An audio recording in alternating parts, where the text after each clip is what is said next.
Welcome to another episode of We Are Carbon. I'm Helen Fisher and I'm joined by Richard Tufton to consider the reality of scaling up land regeneration through making shifts within the supply chain of meat. We've frequently heard about the role of ruminant animals in the healing of land and sequestering of carbon. I'll leave links at the top of the description to previous episodes that go into that in more detail. But with such huge numbers of livestock being raised in more industrialised feedlot systems, the narrative gets very muddied, with cattle frequently branded as the climate enemy. Richard shares that in the US alone, 120,000 head of cattle are slaughtered every day for meat production. That sounds horrifying, but it's a reality, it's where we're at right now, and it's a huge contribution to our food system. So this is a complex conversation that could take many directions. But our biggest focus in this discussion is that only a tiny, tiny percentage of those animals are regeneratively raised. Producing cattle in systems that are healing to the land is also proving to be hugely beneficial to the farmers who adopt those approaches. But there are big barriers to shifting things in that direction at scale. Whatever your views on meat, I think it's a conversation that everyone can take interest in. Because, as Richard concludes, ultimately, it's the consumer who has the power to change the system. He brings us insights from a career hands-on within the meat supply chain, first within his home country, the UK, and as Chief Sustainability Officer for one of the largest suppliers of natural and organic meats going into the US supermarket system. He helps us to mull over the challenges and what might need to be done to provide purchasers with both the convenience and the understanding to make choices that could really scale things up for regeneration.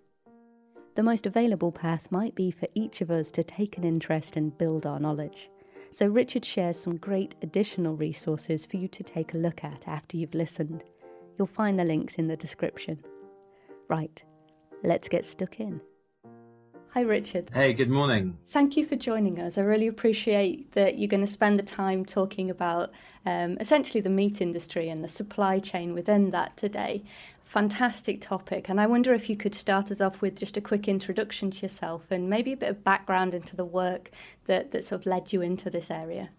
Yeah, sure. Well, thanks, Helen, for having me on this. First of all, I think your podcast series is really interesting, and I'm a big fan of your animations that you do. So yeah, amazing work with that. But yeah, so a little bit about me. So I've been in the meat industry for just over 2 decades. So I grew up in the countryside near Cambridge in England, and always grew up working on farms to make extra pocket money in the summer holidays. And that led to doing studying agriculture at Newcastle University, which is in the northeast of England. And from there, I got a job working as a graduate trainee for a large British-Irish meat company. And I was based at a slaughter and deboning operation in Yorkshire, not too far from where you are.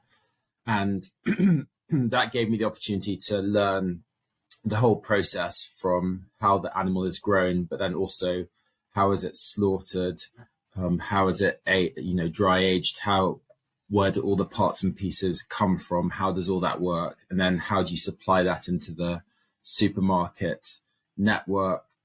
How do you pay the farmers? How do the supermarkets pay you? It was a really well-rounded, practical education as to how the meat industry works. And from there, I gradually got into sales, moved down to London and did that for 10 or so years. And then I got the opportunity to move over to the States, where I'm talking to you from now, in Austin, Texas, working for a large natural and organic meat supply, actually the largest over here in the US, doing the same thing.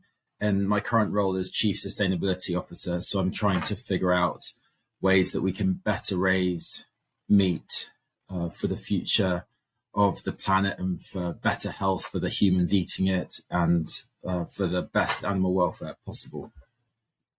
Fantastic. I find this a really interesting angle to come from, because not many of us think about how the meat is going on that journey to go from the farm to the supermarket. And I think a lot of us don't think about that because it's something we don't want to think about. Like you said, in the slaughterhouse and figuring out which parts of the animal things come from, it's a bit real for many of us, a bit too sort of connecting to our food, which is something we need to do more of, I think, in my opinion. I think it helps us to really get to terms with where things are coming from. But the thing with this podcast is we hear all the time about the beauty and the benefits and the opportunities of regenerative agriculture. It's a topic that we can't avoid it when we're thinking about a sustainable future. How we treat the land, the approach to farming, it is very much there as a solution to healing the planet whilst supporting our needs at the same time. Just a fantastic thing to get into. And today I'd really love to take this opportunity to delve deeper into this reality of the meat supply chain, because I think it helps us to get a better grasp of the challenges of making a transition. We have this wonderful opportunity of regenerative agriculture, but how do we actually get there at scale? And I think breaking things down, it's a really big topic, but breaking it down a little bit will help us to really picture what those challenges are, what those steps forward might look like. And I think that one of the key sort of areas to get stuck in with to start with, if we just have a sort of think about where we get this conflicting information. We hear, like I've just said, regenerative agriculture, fantastic solution, but we so often hear that animals are the problem when it comes to climate discussions, environmental discussions. Animals are actually the enemy in those kind of discussions, and yet in regenerative agriculture we often hear that animals are really huge integral part of the solution. So I think that's all to say. If we could sort of break this down a little bit and understand where that conflict's coming from, I think a great place to start would be to just centre it all about the climate and emissions, and consider why we could consider animals to be the enemy and also the solution. Where does that crossover come from? Yeah, well, I think you've got to bring it back to what a ruminant animal is, and cows are ruminants, which mean they have 4 stomachs and they have microbes and bacteria living within their stomachs that help them break down the food that they're eating, most of which is food that is not able to be digested by humans, which honestly is the main benefit long term in having ruminants and beef as part of the supply chain and part of food for humans, on the planet, because they're very good at taking foodstuffs like grass and turning them into high quality protein. But if you think about what the bacteria is doing in their stomachs as they're helping the cattle digest the food, their methane is a byproduct which the cattle belch out. They burp it out about once a minute for the life of the cow. And so the longer the cow lives, the more it's burping out methane. And methane is a greenhouse gas. And so it is easy for critics of the system to just point at the methane and say cows are bad because they emit methane and methane's a greenhouse gas. But if you do that, you're not considering the overall benefit that cattle and cows can have on a climate change if they're farmed in such a way to be classed as regenerative or sustainable, meaning there are plenty of other factors that they contribute other than just the methane coming out of their mouths, which is they're really helping the general health of the farms on which they're raised. In terms of the soil biology is a big one. And by having ruminants on your farm, you're helping the grass grow, because grass that is grazed by ruminants grows at a quicker rate than grass that isn't grazed by ruminants. So cattle need to be considered as overall contributors to a positive climate situation, because they're doing good for the environments on which the cattle are raised. They're feeding the soil biology, they're helping more grass grow, which in turn is photosynthesizing more sunlight and putting carbon and exudates into the soil, which feed the soil biology. So the overall picture of cattle is beneficial to that. But if you're just looking at methane, then they can be, if that's where you stop investigating, then that's why you're getting, a conflicting point of view on this. There are some actually really interesting ways that this is being helped in terms of how the cattle are being fed. There are some studies happening over here in the States about including additives in their feed, such as seaweed, which dramatically reduces the methane being emitted by them as they're being fed. That definitely works, but as of yet, there's no plan as to how you grow seaweed on such a scale and are able to distribute it effectively to, a farm in Illinois, miles from where seaweed could be grown. So that's, slightly problematic. But yeah, I think you have to look at them as a key part in growing the biodiversity of life on the farm and not just the methane that's being emitted.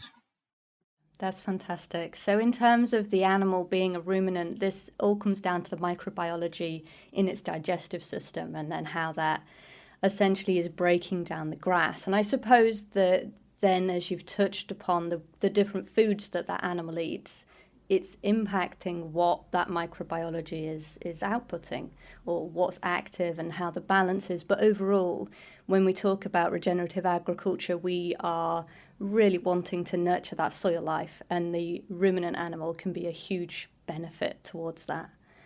I think I'd love to explore this conversation in terms of the different ways that the animals are produced, in terms of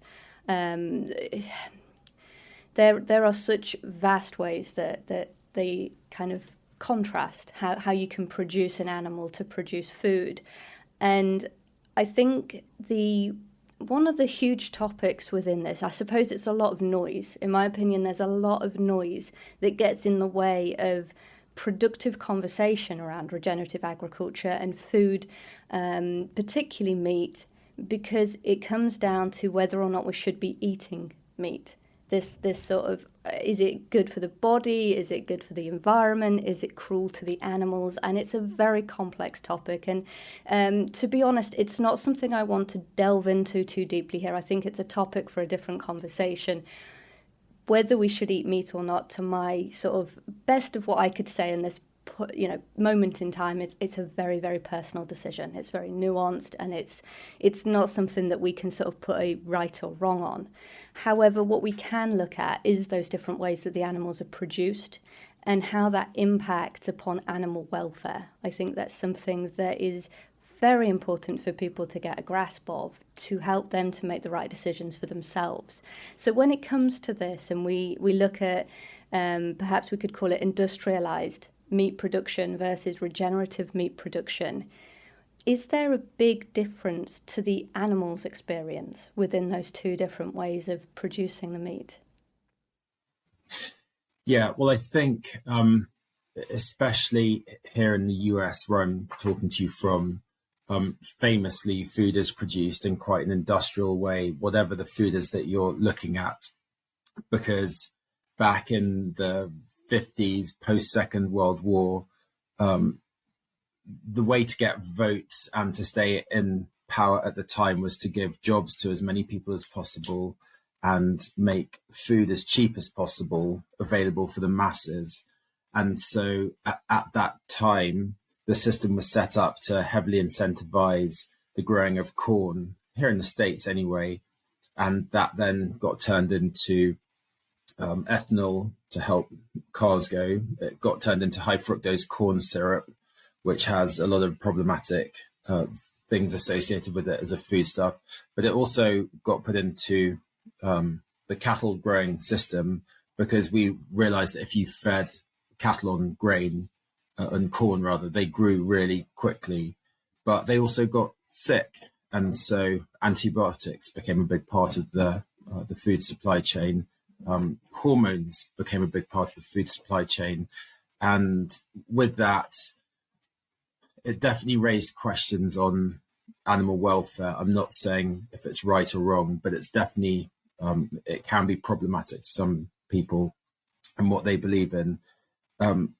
What I would say is that animals still spend most of their life on grass. Even here in the States, cattle that end up in a feedlot will still spend 2/3 of their life raised on grass before they go into a feedlot.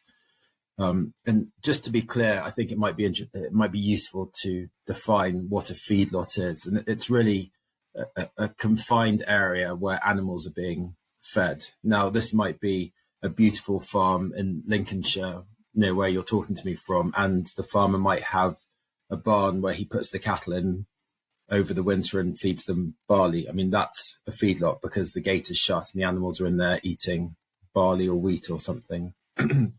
You've also got the huge feedlots here in the US where you might have 15, 20,000 cattle all in one location being fed corn. The definition of concentrated animal feed operations, or CAFOs, which means you have to have more than 1,000 animals on your feedlot to be classed as that. These are all different ways of doing it. And it's interesting because from a meat production standpoint, they're very efficient places. The other thing, which is a kind of complicated thing to get your head around and really answers your question, is the animal welfare aspect. If you look at probably the most famous person in the animal welfare space is Temple Grandin, and I encourage all of your listeners to watch the movie with Claire Danes, which came out a couple of years ago. Really good in understanding the impact that she had on animal welfare globally. Well, she came up through feedlot systems, and if purely your question is animal welfare and do the animals have a good experience, well, with all of the indicators, the answer is yes. Although visually, from our human perspective, when you see cattle in these big feedlots, often with no grass, and it kind of looks like a gigantic car park, and compare that to an animal on a regenerative farm, knee deep in grass with trees and birds and things, you think, oh, well, the welfare is going to be dramatically different. But if you look at the way that we measure welfare, for example, the 5 freedoms, which is an idea that came out of England several years ago, like freedom to display natural behavior, freedom from thirst, freedom from hunger, freedom from disease. Well, all of those boxes are checked in the feedlot system as they are in the regenerative system. So it is it's a complicated idea because visually they look very different, the systems. But when you look at whether the animal is happy, to all the ways that we know how to measure that, the animal is equally happy in both systems. But from a regenerative point of view, I think there are many challenges with the feedlot system because the cattle aren't grazing grass. They're not able to help promote soil biology. They're not helping with water infiltration or water holding capacity of the land that they're on. All of those things are taken away. But the other thing that's hard to kind of get your head around is because it's such an efficient way to feed animals, you're able to grow them quickly. It also means that they're emitting less methane because they're alive for a shorter period of time. So globally, livestock is responsible for about 11% of emissions of methane or carbon footprint. But in the US, that number's down to 4%. So it's quite a difficult, conflicting idea to get your head around, that actually the feedlots on the surface, they look quite overwhelming, scary places. But then when you think about it from a carbon emission point of view, it's such an efficient way to raise animals that it's conflicting. Anyway, it's definitely conflicting to me to kind of get my head around it. Absolutely. As you're saying all of this, it's actually, I thought we would take the surface off this this topic a little bit and it would become a bit black and white. And actually, that isn't the case. It's much more complicated than that. There's so many layers, and everything you've said, it pokes up another layer. So the idea that you could say the methane emissions from that numbers point of view, the feedlot's benefiting the climate from the perspective of methane numbers throughout the lifetime of the animal. Yeah, or you're saying it's doing less harm. I'm not sure that it's benefiting, because all of the positive, the environmentally positive things that ruminant animals can do are kind of being taken away, but you are doing less harm because you're emitting 4% emissions compared to globally, where that figure's somewhere like 11. Yeah. And I think that, like I said, this is actually, we dig under the surface, it gets more complicated. So let's keep kind of going through this a little bit more, because I think that complication, let's throw it out and maybe we'll get some clarity again.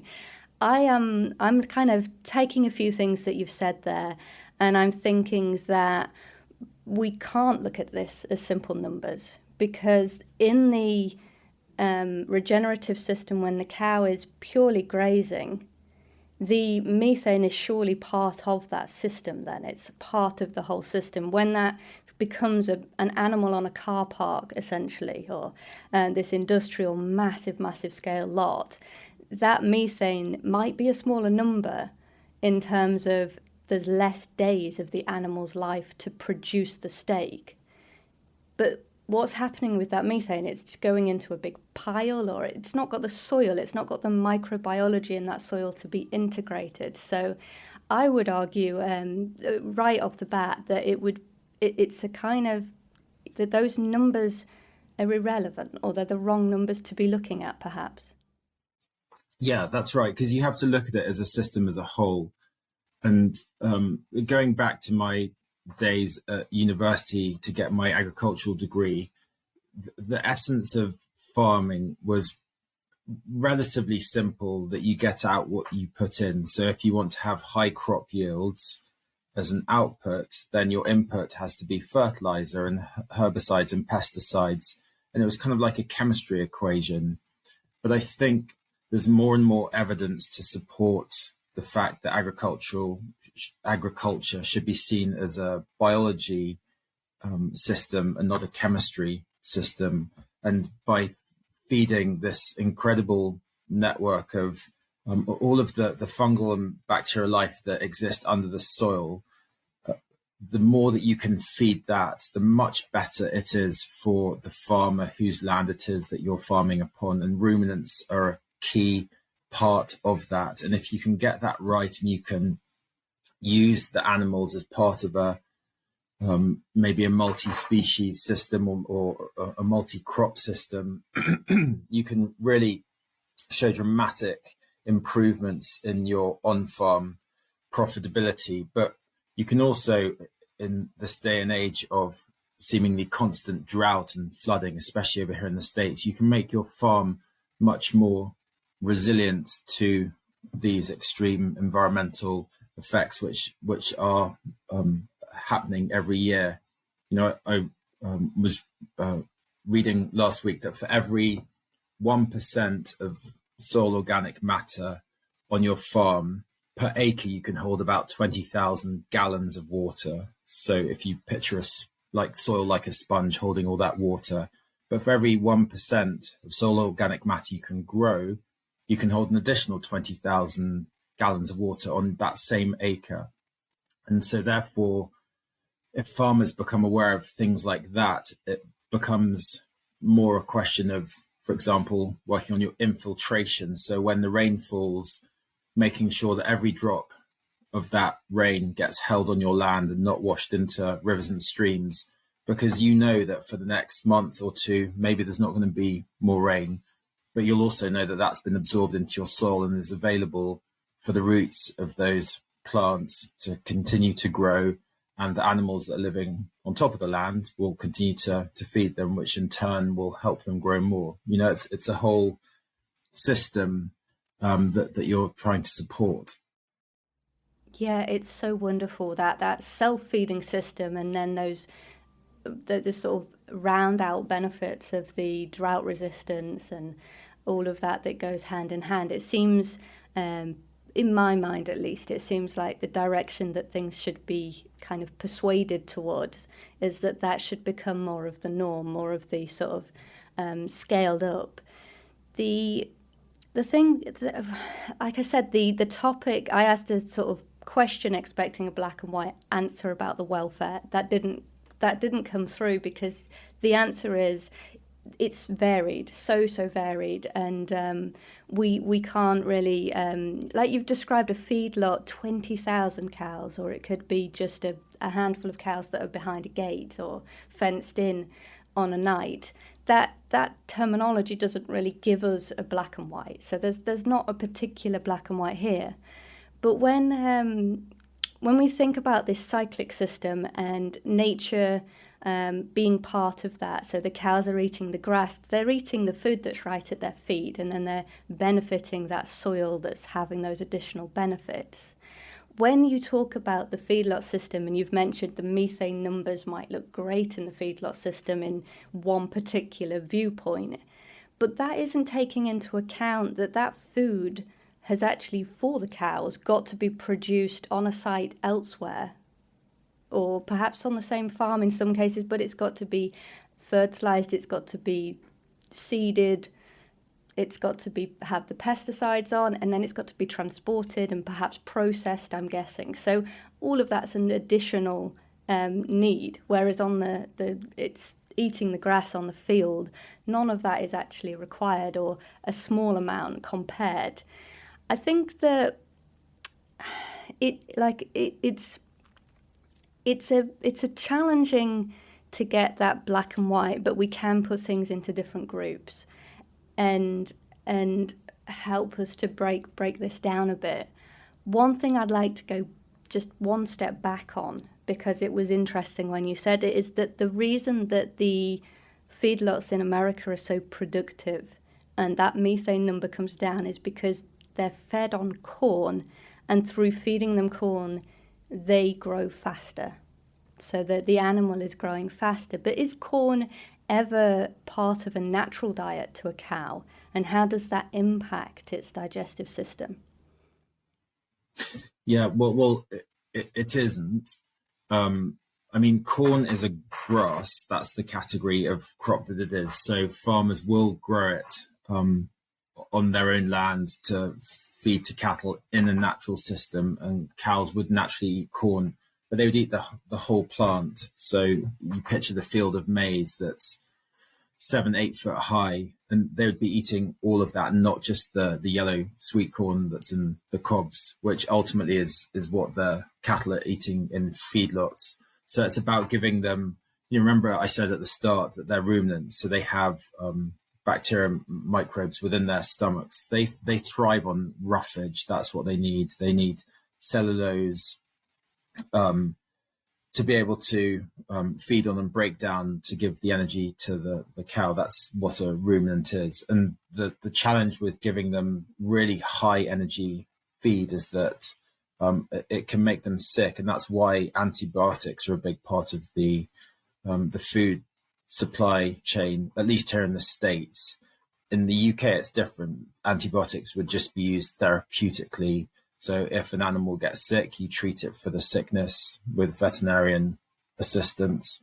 Whereas here, at least for a lot of the meat that's produced, cattle get given antibiotics as a blanket treatment to stop them from getting sick from the food that they're going to eat. And then in addition to that, they have hormone implants, they're like clips in the ears to enable them to put on weight quicker. And so the companies raising those type of animals, everybody gets paid quicker because you're able to finish the animal, as in make it ready for slaughter, after about 20 months. Whereas if an animal is out just on pasture for its whole life, the grass-fed, grass-finished beef, it probably takes nearer to 3 years. So, it takes an extra third longer. And that's why, grass-fed beef is more expensive than corn-fed beef. So that brings up, another part of the equation is making sure that the food is affordable, not just to the wealthy, but to everybody. So it's a really complicated equation.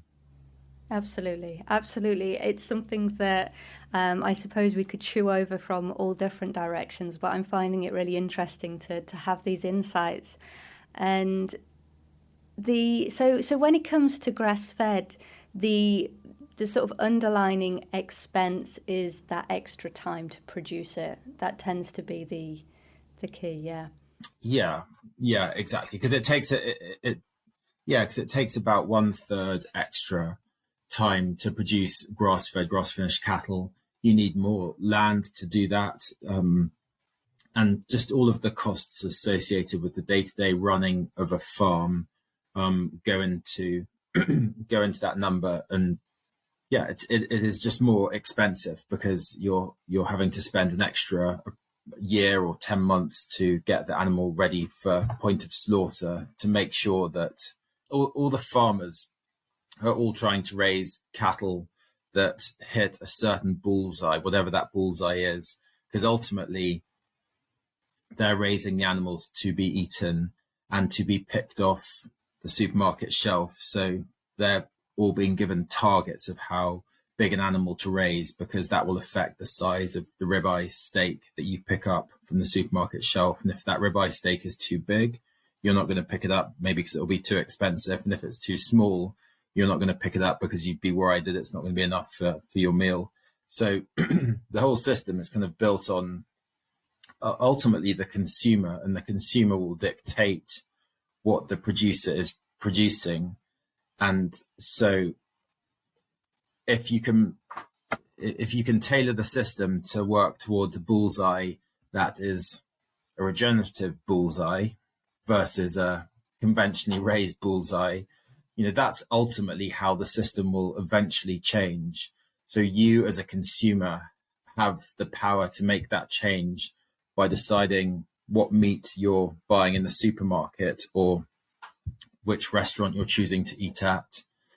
That ultimately feeds back to the whole system. And whilst the system will try to tell you, we want you to eat this, ultimately you've got that choice that you can either choose to buy a regeneratively raised steak or non-regeneratively raised steak. And that'll come down to lots of things, and money will be a big part of it. Maybe you can't afford to buy the regenerative steak, but that's ultimately what will determine the future of the meat industry, is what the consumer chooses to buy and how well they understand how that meat has been produced. And it's really complicated. And I guarantee that most people shopping for meat in the supermarket aisle probably buy the same thing every week out of habit. Maybe they're intimidated to ask more questions about it. I'm sure they find it overwhelming. And I think one of the biggest things we've got to do as a regenerative movement or as a meat industry is to educate the consumer to make more informed choices, so that you fully understand, if I'm picking up this pack of meat compared to this pack, what system am I actually supporting? And the same applies for all food. Like if you're picking up this pint of milk versus this pint of milk, well, what's the difference? There's a price difference there. So what does that look like further back in the supply chain? So I think one of the main takeaways from this conversation is I'd encourage everybody to be as curious as you can be, to understand what it is that you're buying and choosing to eat, because ultimately that will dictate how things are produced. I think that's incredibly important, and I think that really is the crux of this conversation. Is we've opened up the sort of discussion with what appears to be more complexity and more confusion. If people are listening to this trying to find clarity, they might actually have to step into that zone of, okay, it's not as black and white as what I was hoping. But I think that we have kind of identified what needs to be the case moving forward, and that's for people to understand that this is important and to be able to know how to recognise what the different meat is if they're going to the supermarket, or the different places that they can choose to purchase from. I think before we discuss that just a little bit more, I'd love to ask about the choices from the perspective of the farmer, because so much of this, it's a system that's in place and it's business. So we're taking a topic of animals and living creatures, but we are putting them into the scope of business. And everything about the production method is a bit conveyor belt. It's a bit how quick can we get them through the system, how prescriptive and predictable can that system be, and how uniform can the product become at the end. We are talking about business, and we kind of can't take that aspect away from it as much as maybe we would like to. It is about providing to the demands of the consumer in a way that is sensible and successful to business. And when it comes to food production, this is hugely incentivized and supported and guided by government and policy. It's different across the globe. But I wonder if there's any insights at all that you could offer from your experience on, is the farmer incentivized to take the feedlot route more so than the regenerative route, or is there a balance? Yeah, I mean, I think we've definitely become smarter from a European point of view. When I was at college, we learned about the various subsidies that were in place to maximize production, and that was certainly the case worldwide, US and UK. All subsidies were in place to maximize production. Yield was the goal, but then it resulted in butter mountains and milk lakes and that kind of terminology, which I remember from the 90s, when things got changed slightly and directed more at environmental benefits to the farm and not just yield. And I think that's good, but I definitely don't think it's gone far enough. Certainly here, that's still the case. There's a really interesting documentary that I urge people to watch called King Corn. It's a few years old now, but it's these two college students, and they really look in detail as to how corn is raised here in the States and why it is such a massive factor in how food is eaten over here. And one of the interesting pieces in it is that they calculate that for every acre of corn that they raise, they lose $20. So they lose $20 for every acre of corn that they raise, but the government pays them $28 for every acre. So overall, they come out $8 profitable for each acre of corn they grow. But yet, if you look at the system overall, without the subsidy, they're losing money. And so that's certainly not sustainable. And the thing which I find really interesting and why I love the regenerative movement so much is that it does help farmers farm to grow their profits and not to grow their yields. And it is a system that can feed humans worldwide if everybody was to do it. But it's going to take a long time to get there, because still all the subsidies are in place to promote industrial agriculture. And certainly over here, if you're a farmer and you want to, say, grow crops, well, you have to take a bank loan to do that, to afford the seed and the equipment to do that. And the bank won't loan you that money unless you also take out crop insurance. And so you kind of get locked into this system where it's hard to be nimble as a farmer or a producer, even if you're massively into the regenerative movement. There's a fairly decent chance that you can't afford to start that journey because you're locked into your bank loans, you're locked into crop insurance, and it's really hard to come out of that system. And it's certainly, personally, it would feel really risky to go into the regenerative system. Now, there are lots and lots of regenerative case studies of farms that have shown wherever you are in the world that you can make it work profitably to grow crops, cattle, whatever food regeneratively. and I strongly believe it is the way to go, but the system is certainly working against you. Now, there are positive things in place. There's a movement over here called Regenerate America, which is looking at trying to affect the farm bill, which I think goes to Congress later this year.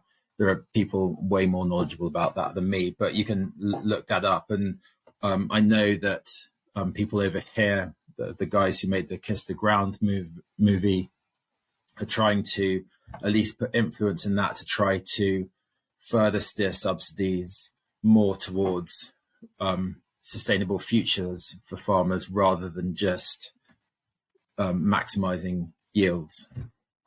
Yeah, it's wonderful that is there. That initiative is there. There's so many fantastic things that are happening, and that there's change that is taking place. I have no doubt about that, and it's moving things in the right direction. I think something that struck me with what you've just said, and the first time that I heard this was not this conversation, but it's well worth sort of stepping back over, is this idea that with the subsidies, per acre, $8 profit. That's with the subsidies. Without the subsidies, there's a loss. Now all I can think of with that is, well, you're going to need an awful lot of acres to be making a living out of that. So this is about scale. And it kind of, in my mind, I think if you had an acre of land, you would just need a bit of creativity and ingenuity on that small scale to have all different ways that you could make money and make a business out of that, in a community sense, in a tourist sense, in a food production sense. There's a lot of sort of small scale things that you could do with that 1 acre that I would say would challenge that $8 profit quite satisfactorily. So it seems to me like this system is not only built on this sort of very rigid financial system, it's about scale also. It's hugely about scale. So in that regard, the industrial feedlot is going to naturally, it's going to have a lot more produce to offer the market than a small-scale regenerative farm. Is the system, therefore, the route to market for farmers, is it completely different for the regenerative, the small scale? Let's say this. So if we just talk on scale, is it beneficial to have a large-scale farm to get your meat into the supermarket? Yeah, I mean, of course it is. The big challenge from the meat supply chain is that customers want every cut of meat available to them every single day of the year. And so that's really challenging. So you could come up with an amazing way to raise animals with all these terms and conditions attached, like it's got to be a certain breed, it's got to be fed a certain way, you've got to massage it 3 times a day and play at Mozart and things like that. But then you'll only end up with 2 or 3 animals a year, and no supermarket is going to take on a program like that. So you have to find ways that are scalable. And that's definitely one of the barriers to the regenerative movement, that there are so many different ways of raising animals set by the context of wherever your farm is located. So it's hard to introduce these blanket statements. Even, how do you define regenerative? Well, it's maybe to do with how much water is being infiltrated and can you grow that. It's maybe to do with biodiversity on your land, and is that growing or is it not growing? Is it to do with soil organic matter, like what percentage of carbon is in your soil? Well, for those 3 simple things, I bet most farmers globally probably don't know what those numbers are because they're not being tested currently, which means, as effectively the channel between the farm and the supermarket, we can't go to a supermarket and say this meat is regenerative, because they're going to say, well, we have to prove it is with facts and figures and numbers.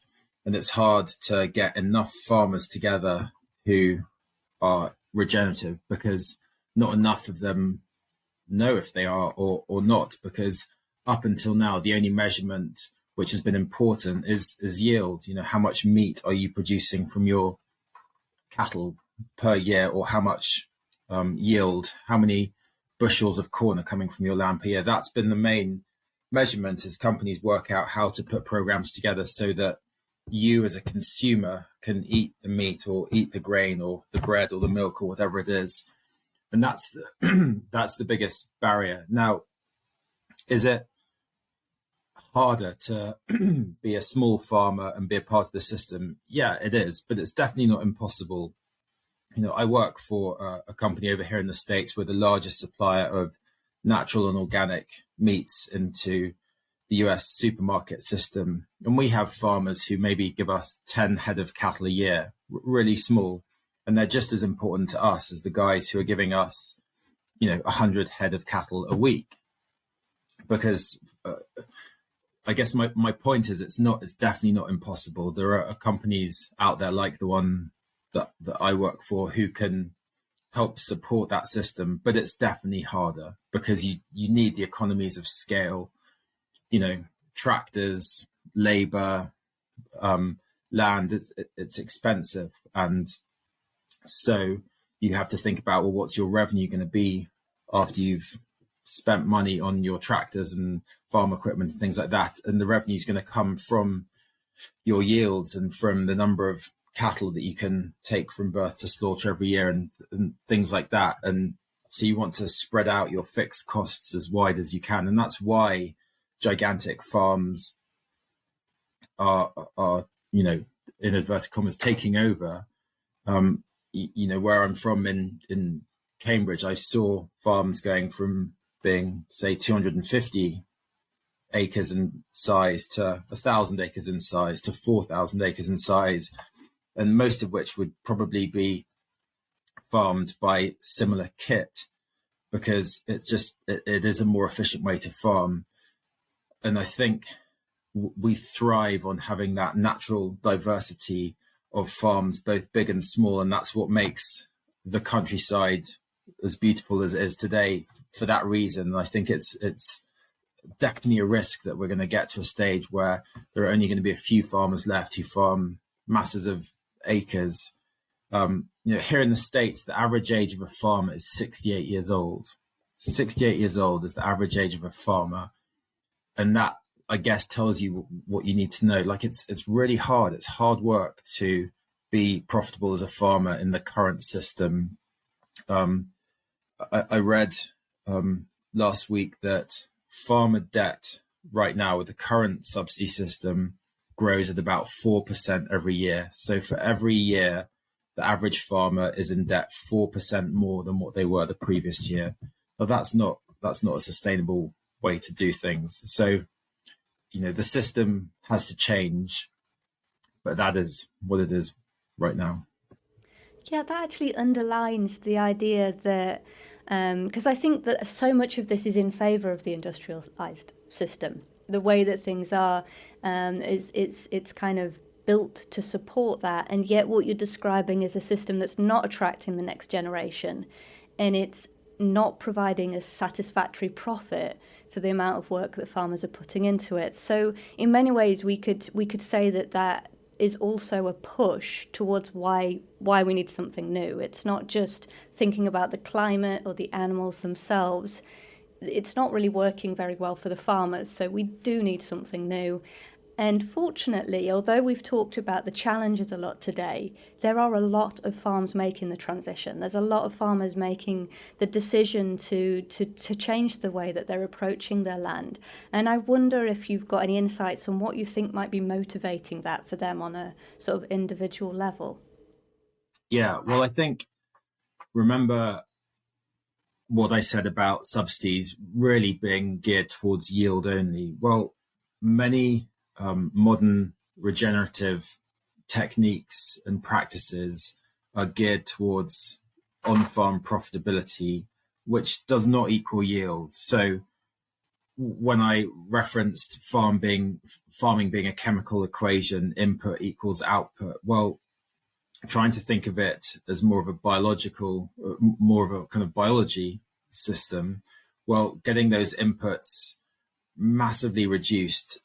Corn is extremely expensive. Fertilizer is extremely expensive. So if you can farm in a way that reduces those inputs, then you will end up having slightly lower yielding land. Yes, whatever it is that your cash revenue, whether it's cattle, whether it's crops, whatever it is, but your profits will go up significantly. I've read studies of regenerative farms here in the States where the yield will drop by 29%, but the profit will go up by 78%, because what you're doing is you're eliminating the need for expensive inputs, and you're farming in such a way that you're using free inputs. You're making better use of the rainfall.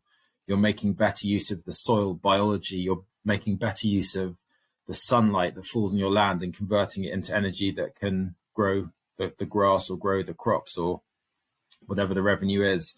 So there's definitely a positive return, whether you believe in climate change and doing what's right for the environment, or whether you believe in making money for your family. That those two things go together. It's really hard to get to that jumping off point as a farmer to start on that system with the way things are set up. But if you're brave enough to do it, there are enough people out there that have shown that it's a profitable income for your family. It's really beneficial to wildlife. It's really beneficial to welfare. It's really beneficial to soil health. It's really beneficial to resilience on your farm, to flooding and to drought. So there are plenty of upsides to it. It's just you've got to be brave to get to that jumping off point. It really does sound like that bravery is something that is well worth the, I suppose, think of it as an adventure, not a gamble, and try to get involved in the community, even online. There's so much support for sort of sharing knowledge and experience in this field, and it's such a very dynamic area. It is still small. I think I'm definitely guilty of surrounding myself on my social media, who I follow in this space, and you kind of think that it's taking over the world. But when you zoom out, just let's talk cattle numbers for a second. So every single day here in the States, about 120,000 head of cattle are slaughtered for meat production. 120,000. Now, if you look at the natural market, so those which don't use hormones and antibiotics, that's probably 3,000 or 4,000 per day, tiny number. And then you look at the grass-fed, grass-finished, you're probably looking at 400 a day, something like that. And then if you further on top of that have those that are regeneratively audited and approved, it would be a fraction of that. So I say that just so that you understand, like, the scale of it is still really tiny, and there's it's growing rapidly. It is growing rapidly. And going back to what I said about you, the consumer who's buying the meat, ultimately you have the power to change the system, but it's starting from a really small base, and it's growing quickly for sure.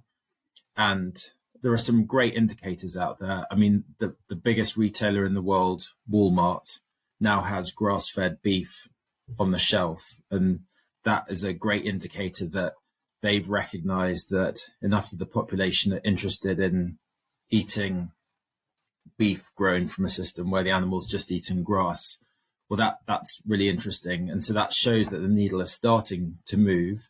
But we've obviously got a long way to go, because we're still, single percentage points of the total market are in this space. So I think it's valuable work. It's really important work.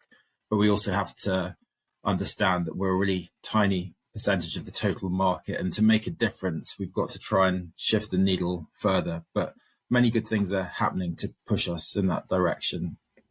Yeah, thank you for those statistics, because that is very stark. It's very easy to see that the scale of this is, it's just this tiny little thing in the corner. And as you've said numerous times, it can be down to the consumer to say, hang on a minute, I'm going to get involved, I'm going to get informed, and I'm going to go and look for food that supports and make that clear to the supermarkets, to the shops you're buying from. And I think, as you've mentioned yourself, in this sort of bubble within your social media and thinking that regeneration is taking over the world, I think that we can very, very much, I kind of can be guilty of that too. And the other thing that goes side by side with that is to just indicate, in this discussion, we've talked about supermarkets an awful lot. One of the really obvious solutions is to skip the supermarket, in my opinion, is to go more localized, farmers markets, direct from the farm. That would be the easiest way to have this discussion. But the reality is that scale, if you want to scale it up, you've got to bring the supermarket into the conversation, because the consumer at large needs the convenience and they need the routine that they're used to in order to integrate this change into their lives. We're not talking about small percentages. We want to kind of make sure that this is taking over the world. And if that was possible, I suppose that the method that you've discussed that you've sort of touched on a little bit about the work that you do, the role that you play at the moment, you're bringing together smaller and medium-sized producers and bringing those through into one distributor. Is that right?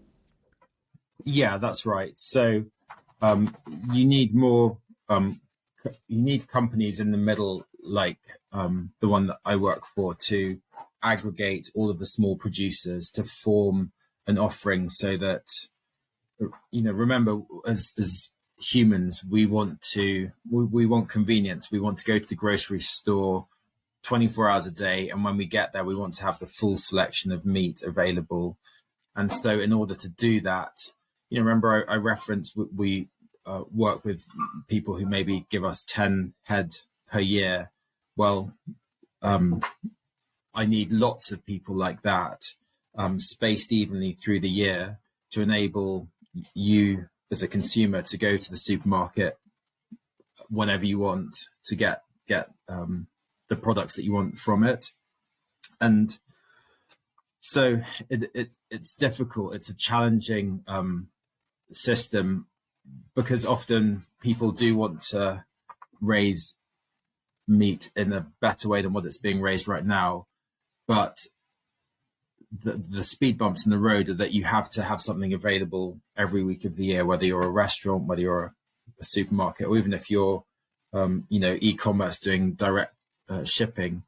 And the other challenge is that there used to be a network of small slaughterhouses, whether it's the UK or whether it's the US, and increasingly the smaller ones have shut, because in order to have the best welfare possible, the best technology in place to slaughter the animal in as a pain-free way as possible, it's expensive. Like, all of that kit to do that properly is expensive. And the other I guess juxtaposition is that you have the bigger slaughterhouses are often the ones with the best welfare, because they've got the money and the economies of scale to afford the best way to unload the animal off the truck, or the best way to accurately slaughter it as quickly and as pain-free as possible. All of the kit and the latest technology is really expensive. And so your small regional slaughterhouses that are maybe only processing 5 or 10 head a week, they can't afford that kit. So it's difficult. It'd be great to have a system where everything is hyper local, but unfortunately, it costs money to get the best facilities possible. And so that's another reason why the bigger slaughterhouses are getting bigger and the small slaughterhouses are dying out. And we definitely saw that in COVID. It was really challenging, because suddenly here in the States you couldn't get animals across state lines, and there wasn't enough capacity at the fewer larger slaughterhouses, and there was demand to go back to a system where you had more smaller regional slaughterhouses, but it's expensive, and I think there are grants and systems in place to try to return slightly in that direction. But again, it's about subsidies, it's about governments taking the view that that's important for sustainable agriculture, and yeah, we'll have to see what happens. Yeah, it's a really big picture. There's so many layers to it that I think the consumer is oblivious to, just for the fact that it's not going to come under their awareness. It's not really questions that they're likely to ask. But I absolutely agree with you. I think that the consumer is at the sort of forefront of the change, in that it's about scale, and we can figure out solutions for a small sort of quantity and a small system. We can introduce bespoke solutions, but if we're going to do it on scale, then it's the consumer that drives it. And do you feel that this is about, should we be educating consumers about the value of the full animal rather than expecting a very specific and standardized cut of meat? Or do you feel that comes into it at all? Yeah, I do. I think another thing which I find a staggering statistic is here in the States, 41% of meat gets thrown away. That's after it's reached, whether it's the restaurant or the supermarket, or whether it's at your home, because meat is so cheap that it becomes something that consumers don't think twice about whether they're going to eat it or throw it away. And I think that's a really scary statistic when you think at how much trouble all the farmers go who deeply care about their animals, deeply care about the environment and the next generation coming through and all those kinds of things. And it takes them maybe as much as 3 years to produce the cattle for the beef. And then it just takes somebody making a bad purchasing decision, or something sits in the back of the fridge and goes bad. And you think, well, it's not that expensive, so we'll just toss it in the trash.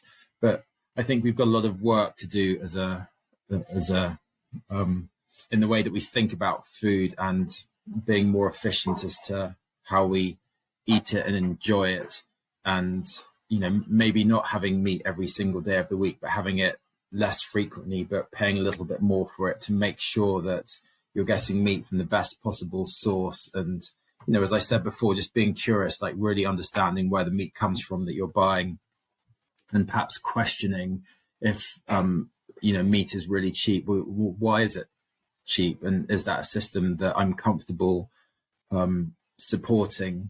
And but I do think in terms of regenerative meat, there's clearly like a shelf price jump right now, because it hasn't yet reached that tipping point. So here in the States, if I want to buy conventionally raised, industrially raised ground beef, say, so mince meat, it's maybe going to be $3 or $4 a pound to buy, the mass produced product.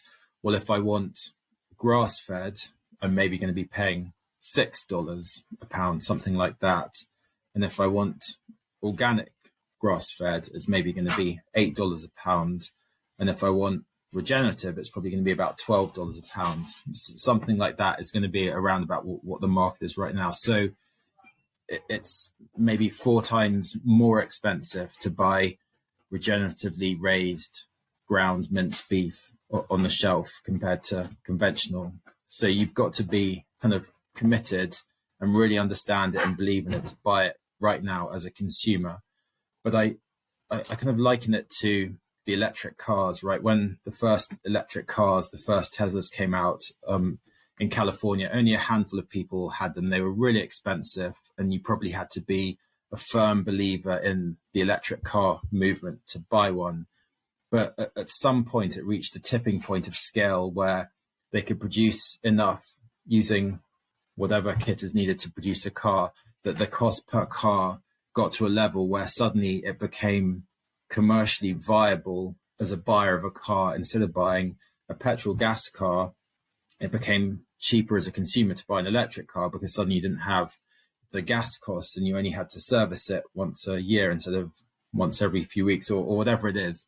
Commercially, consumers were steered into the direction of buying electric cars because it became affordable compared to the alternatives. And I think regeneratively raised meat will get there. It's just going to take time. And I think right now we're at the stage where, like I said, you've got to be affording $12 a pound, about 4 times more than what conventionally raised meat is. So you've really got to believe in it at point of purchase as a consumer. And the more people that do, yes, it will help the regenerative movement grow, and it will help encourage more farmers raise their cattle that way. But we're still quite early in the process. And so I think the most important thing right now is to talk about it, is to tell your friends about it, is to have these discussions, hard or easy, about climate change, about the importance of livestock in the supply chain and helping to enrich soil and get the most from ranchers' land and make more grass grow and really do well for your farm in terms of growing the biodiversity and the species that you're supporting. And the more we can have those conversations and get that message out there, it'll help educate people so that at point of purchase, maybe they think, well, instead of buying my $3 ground beef 7 meals a week, maybe I'll just have 1 meal a week and I'll spend money on the $12 ground beef, because I've now understood what regenerative actually means and the good that it will do for the environment, for the rural sustainability of the welfare of these small family farms, to keep that going, because actually that is something that is attractive to me and something that I want to support. And maybe I do have children and I want them to live in a world which is also flourishing and prosperous and doesn't have more droughts and more flooding, but actually we're doing something to try to reverse a lot of the damage that we've done. So yeah, it's a huge topic, but it's been very nicely, succinctly covered there by yourself. And I suppose there's so many potential avenues that we can take to improve things. And if we know what the ambition is and we know which way we want to be headed, then that's a really good starting point. I think waste as a massive sort of headline is something that we need to look at from not just the consumer's point of view, which was quite shocking, the figures that you said there of what gets thrown away, but the industry on the whole and across the whole supply chain. I think there's always potential to put benefits. And when you think about the meat being so undervalued and so underpriced that it is discarded as oh well, I'll just pop it in the bin.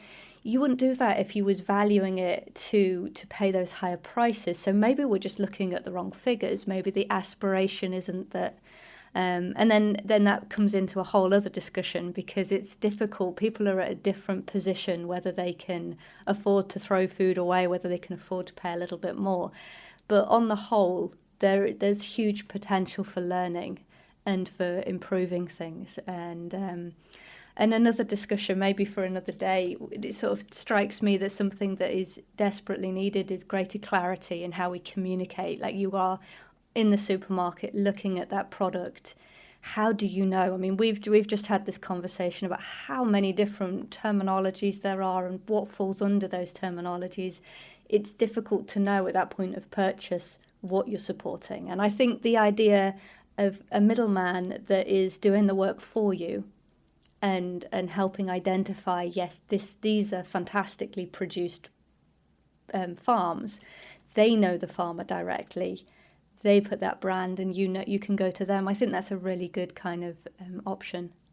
Yeah, and it's supremely complicated, and your average consumer spends about 3 seconds deciding, for example, which pack of ground beef to pick up, and then those 3 seconds, as a retailer, as a seller of meat, you have to try to communicate why you should pick up your pack of meat versus somebody else's. and you have to communicate that it's antibiotic free, it's hormone free, it's a certain breed, it's been fed grass for its entire life, it's been, rotationally grazed. You have to try and compact all that messaging into a 3-second understandable message. It's supremely complicated. And so that's why it's really important to have these conversations. And I find wherever I go, people want to talk about meat, whether you like meat or you don't like meat, whether you eat it or whether you don't. Everyone has an opinion about it. And I think it's really important just to try to get as many facts out there as possible and help people understand that there are so many different ways to raise cattle, and many are really beneficial to the environment. And it's about having a better understanding of how food is produced, period. Meat, milk, butter, bread, whatever it is, having a better understanding of that has got to be important, and will and I think it needs to be in people's consciousness, because everyone has an opinion about it, but often these opinions are based on things that aren't accurate. And so I think trying to take the mystery out of it is really important. Yeah, fantastic. I think that underlines everything, really, trying to take that mystery out of a topic that's so complicated. But you've highlighted a couple of documentaries throughout this, which I'll ensure we've got links to so people can pop over and learn a bit more if they'd like to dive in. Do you have any other recommendations on how people can take a role within all of this? Yeah, I've got tons, and I think anybody who knows me, I'm guilty of always trying to recommend things to read and watch. But I'll give you a few now. There's an amazing climate scientist over here called Catherine Hayhoe, and she has this really good book out called Saving Us. And I think that gives a really good, balanced, practical overview as to the state of things right now and actionable things that you can do to try and help make a difference. So that's one recommendation. Another couple of books that have been really influential on my life and the career path I've chosen. There's an author called Mark Schatzker, who's a really interesting journalist, and he wrote a book called Steak. It's a few years ago, but still as relevant today. And the essence is he goes around the world eating steak and then exploring how that steak came to his plate. Like, how was the animal grown? What was it fed? And what differences did he notice in how it tasted, the experience he got, but also the experience that the animal got. So that's Mark Schatzker's Steak. He also wrote another book called The Dorito Effect, which is really fascinating, looking at how processed food can affect the impact that food has on your body, and how important it is to try to really understand what the food is that you're eating and how it's made. So that's the second one. I referenced the King Corn documentary, really interesting, just understanding how corn has influenced food, especially here in the US. There is the Netflix documentary, Kiss the Ground. I know you've had one of the guys on your podcast, so probably your listeners are well aware of that. There's also a really good YouTube series called The Carbon Cowboys, which loads of little, 15-minute mini movies looking at people doing really good work in this space. So yeah, I think those are my recommendations, and there are tons of podcasts like yours out there. But yeah, as I said, I think it's all about being curious, especially when you're deciding whether to purchase meat, whether not to purchase meat, but what meat you're going to purchase or what food you're going to purchase. I think there's tremendous importance in making those decisions and thinking and being mindful of what system it is that you're supporting by where you're putting your pounds or your dollars, because that ultimately is going to change the system to the way that we want to change it, because producers produce food that is going to be consumed, and if it's not being consumed, then they're going to alter the ways that they're producing it. So ultimately we've got the power. It just takes a big collective to, make those decisions. Absolutely. Well, that's fantastic. Thank you so much for all those references and everything that you've shared with us. It's really very insightful, and I hope that people have found something of interest and can dig in a little deeper and have an extra think about what they're choosing to purchase. So, thank you very much. Yeah, of course. Well, thank you so much for your time. It's been really good fun. Thank you. And thank you for listening to this episode of We Are Carbon.